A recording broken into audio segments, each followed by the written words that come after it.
Be ready, 10 seconds to go.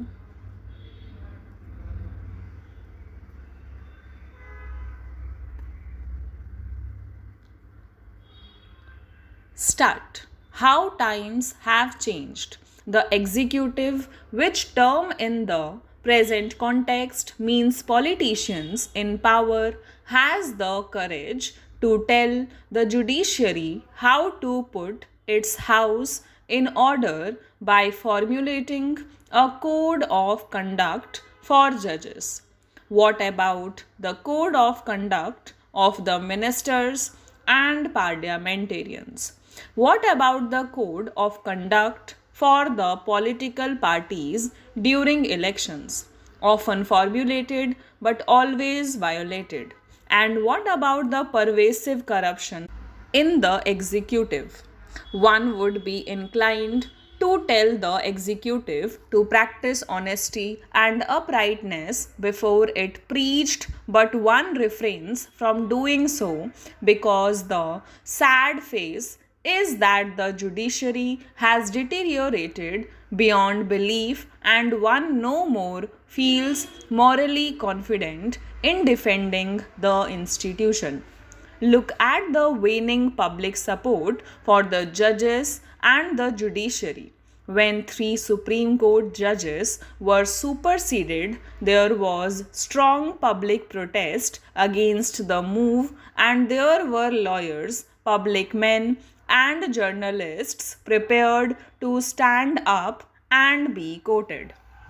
When there was the move, the transfer of High Court judges, this was viewed in the correct perspective as a serious attempt further to discipline the judges.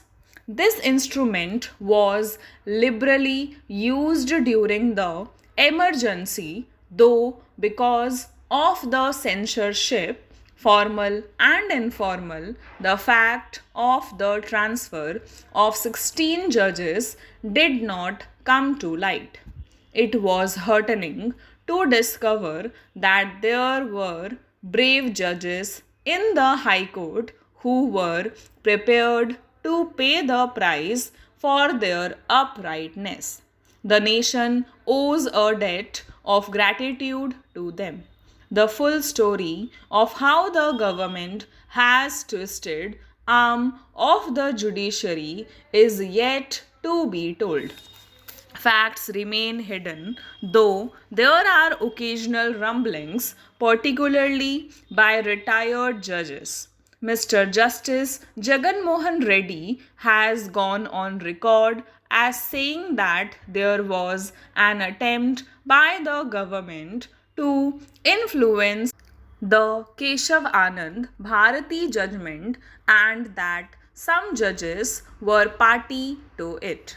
We all know how an attempt was made by the then Chief Justice to review the Keshav Anand Bharati judgment by the large bench, but the move was hastily abandoned, perhaps because it needed majority in favor of the review was not in sight. And we all know what the Supreme Court did in the ADM Jabalpur case, in which it was held that even the citizens' right to life and liberty got suspended during the emergency. We all know that dissenting voice of Justice H.R. Khanna, which is a darkest period of Indian polity as such.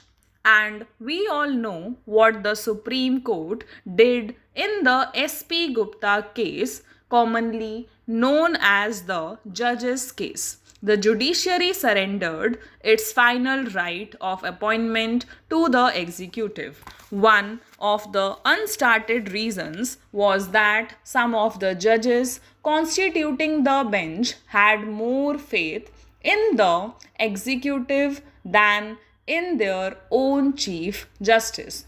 They critically talked in private about their judges, and the government not only gleefully grabbed what it was given on a platter but started reducing consultation with the Chief Justice into a farce. There was wheeling and dealing or casual consultation on the telephone. Mr. Justice Venkat was not consulted about the elevation of Mr. Justice Ramaswamy, now in the news, to the Supreme Court. The point is simple. So long as the public was convinced that the judiciary was more sinned against that sinning, at least the more upright people came to its defense.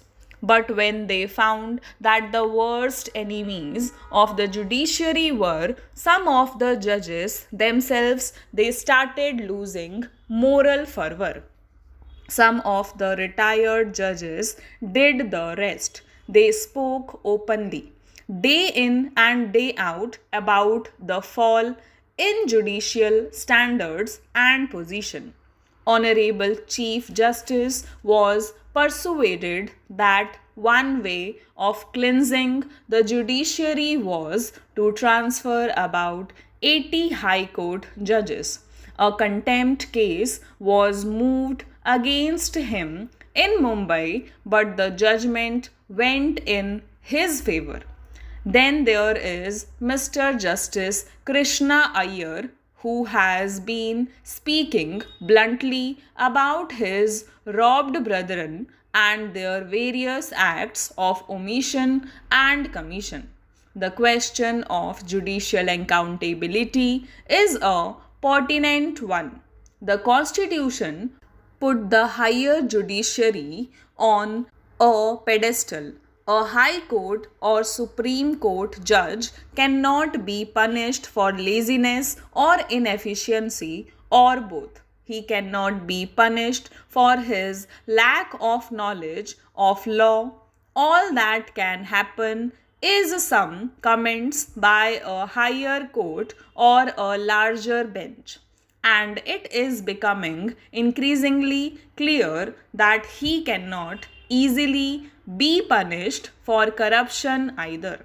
He has to be impeached through a difficult process now made much more difficult by the Supreme Court through its ruling on the subject. It is in this background that the Law Minister's suggestion for a code of conduct for judges needs to be viewed. The timing is perfect. Public sympathy for judges is virtually non existent.